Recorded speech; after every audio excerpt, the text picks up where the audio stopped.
Welcome back to 843 TV. Our next guest now is Mr. James Wedgeworth of Charter One Realty. Always a pleasure to see you, James. Oh, always love it. I love this setting here, yeah. It's absolutely gorgeous. Now, James, most of us know you in the community. You've been here for many decades, about 36 years now, selling real estate. Tell us how you got started that long ago. Well, actually, I tell people I came here on vacation and never left. Which is the case with most of us. Yes, yeah. I fell in love with it, and I was living in Nashville, Tennessee at the time. I had a great job, and I told my wife, I said, why don't we move to Hilton Head, such a beautiful place? And she said, what are we going to do for a living? I said, well, I'll sell real estate. She said, you don't even have a real estate license. And I said, well, I'll get one, you know. So I went and got my real estate license. The rest is history. As the guy used to say on Saturday Night Live, it's been very good to me. Well, you had certainly a foresight, because who knew what was to come in those decades. True. That's true.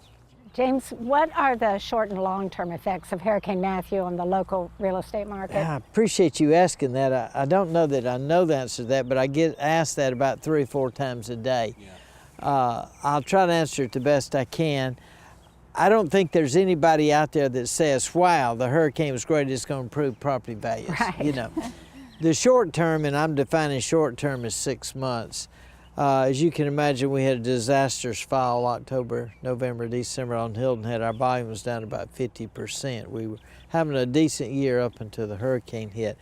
I have noticed, though, that January and February have been much stronger real estate sales. I mean, I ran some numbers for February 16 versus February 17. It was about a 25% increase just on Hilton Head. Oh, wonderful. Now, what we found out, Mary, is that the Bluffton market, it did not miss a beat. A week after the hurricane, they were selling like they were.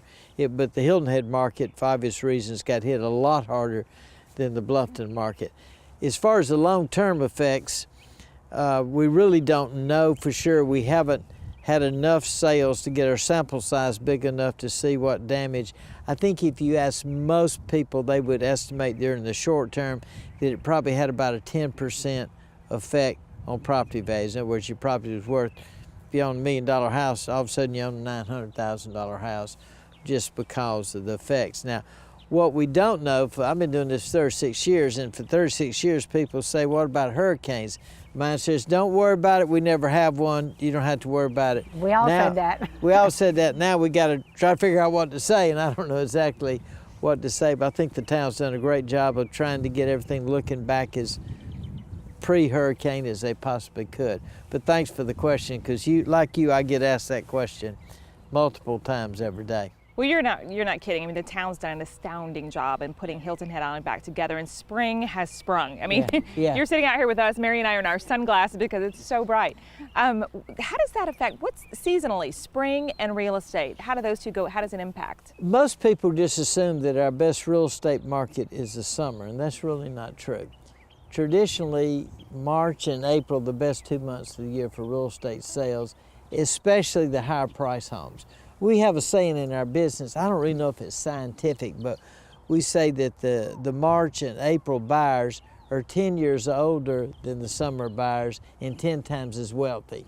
I don't know if somebody just made that up, but it sounds good. But there is some truth to that. We've noticed that the higher price homes usually sell better in March and April than they do in the summer.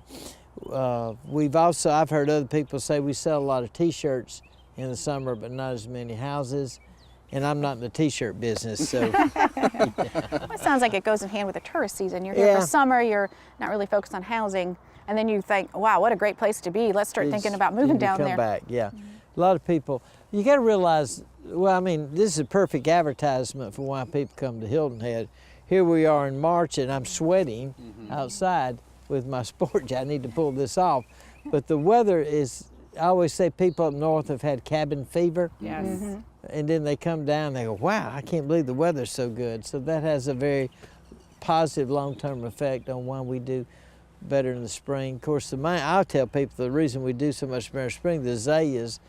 I mean, you come here and you see the natural beauty of this place.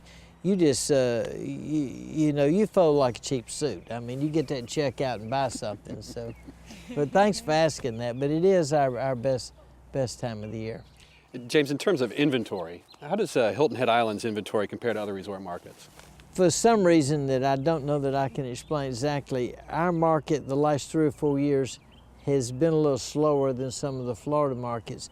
I had somebody tell me the other day that all the resort markets on the East Coast, and when we say resort, you and I think of the beach, but you can be thinking of ski resorts, mountain resorts, lakes, rivers, sure. That with the exception of South Florida because of the Hispanic money coming in from South America, and like Long Island, that area, the Hamptons, because of the European money. Sure. But those markets were strong, but most of the other markets had not really rebounded because the second home market is a little slower as we come out of the recession. Mm-hmm. Hopefully the economy seems to be doing a lot better. Obviously the stock market's doing a lot better, yeah. So I think that's going to help us long term. Right, and real quickly, how can you and other members of the realtor community raise prices for sellers? Oh my, we work commission. You know. there used to be a Lucky Strike commercial that says smoking more and enjoying it less. I tell people that's what we're doing. We're selling properties, we're working twice as hard, but we're making 35–40% less because of the crash in ’08. So if you can dial up some chamber weather like this, I think that will do a lot to help. Yeah, okay, fair enough, James. Thank you very much for joining us, James. It's always a pleasure. And stick around for one more segment of 843 TV.